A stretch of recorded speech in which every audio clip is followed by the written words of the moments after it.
Dealing with rejection in dating sucks, but it is just super common part of the process. It's just part of it.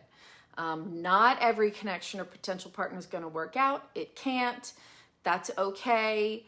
Here are some tips for learning to handle it, which you absolutely can get better at this. The first is to try to understand that because someone isn't interested in you doesn't mean that something's wrong with you. People have diverse tastes and preferences, and you're not going to fit everybody's, you're not going to check every box, just like every person doesn't check every box for you. So you can't let that define your self-worth. Otherwise, if you try to do that, you're just going to be chasing people's approval all the time, and that's an unwinnable race.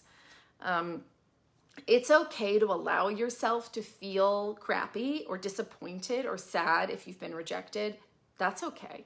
That's part of the process. Let yourself feel down, but you also then can allow yourself to feel those feelings and then pick yourself back up again. As you learn to process these feelings, that sting will lessen. Focus on self-care. So prioritizing yourself, really prioritizing your social life outside of dating so that you're developing yourself. A, that makes you more attractive, but B, it's just healthy, right? Nurturing your relationships, your hobbies, your family time, taking some time to take care of yourself physically, go to the gym. These little things can go a long way. Also, reflect.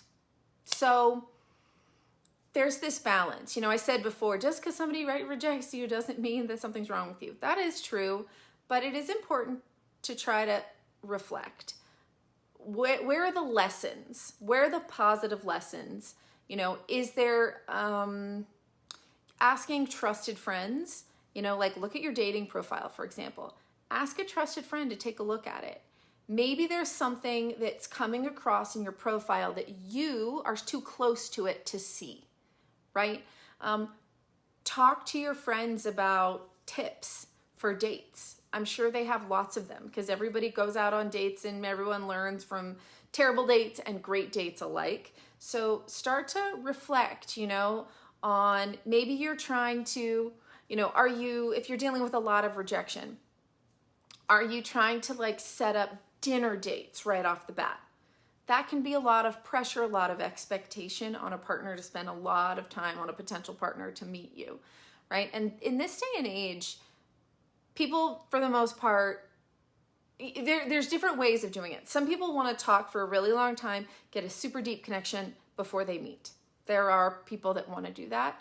Then there are people that want to meet really quickly because they don't want to waste time, because sometimes you can connect with someone, you think you're connecting with them over text, and then you meet with them and you realize that that's not at all, the chemistry's all wrong or whatever. So, if you are not into deep conversation with somebody, I really suggest, for example, trying to meet up with hey, would you like to meet up for a drink? And keep it a short amount of time. I have a little bit of time, at 8 o'clock. I gotta leave at 8:30, or 8:45. But I would love to just meet up and say hi and see if we connect. Lower the stakes for people so that you're setting yourself up for less disappointment, less cost, and less pressure all around for both parties. Ask your friends for feedback on, what are you wearing? Topics of conversation. Do some reflecting. Are you talking about your exes during dates? Are you dressing up too much for a date or not enough? Are you showing up looking kind of like a slob? Or are you putting yourself down a lot or putting down your partner without realizing? Maybe you're making sarcastic jokes and it could come across like you're putting someone down. This is not a criticism of who you are as a person. These are skills. Dating is like networking. Networking, you could be an incredibly smart, kind, wonderful person And then you could show up at like a party or even a networking event and really have no confidence in yourself, and you're not sure how to present yourself, and you don't really know what you're doing, and you could come off weird or quiet or awkward or whatever. And that's not really you. It's just because you don't have that skill set to know how to like flourish in that room. And it is something you can learn. Same thing with dating. It's really no different. It's a skill set. At least that initial talking to new people skill set is very similar to the same thing if you were to go to a party or if you were to go to a work event or a conference. It's learning the skill of chatting with new people and presenting yourself well. You know, if you went to a networking event at work, you were to a big conference in a city, and you got to stand around with a drink and chit chat with people that you don't really know. You don't want to be overly sarcastic. You don't want to have your arms folded. You don't want to find yourself, dressed very inappropriately in one direction or another. And there's a lot of things that you can improve on. And this isn't a critique of who you are as a person. This is a skill set, right? It's just that when we apply that to dating, people get emotional. They're like afraid that, that they're being told that they're a terrible person, that they're worthless or whatever. And that's not at all what I'm saying. What I'm saying is meeting new people and kind of presenting yourself well and learning like to ask good questions. What kind of questions do you ask?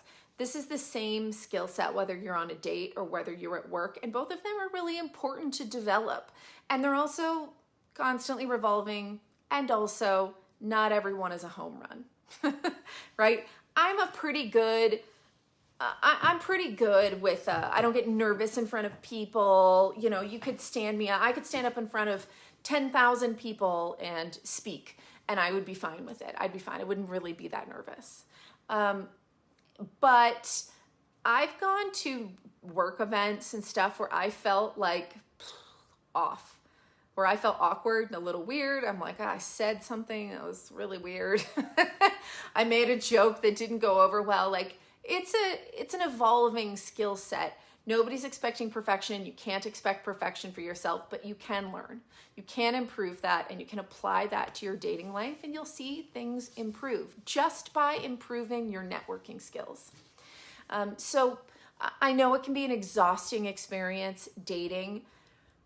Look for feedback, be kind to yourself, and look for ways that you can improve your conversational and networking skills. They will apply to your professional life and to your dating life alike, and they can improve your outcomes and your second date outcomes and your confidence as well.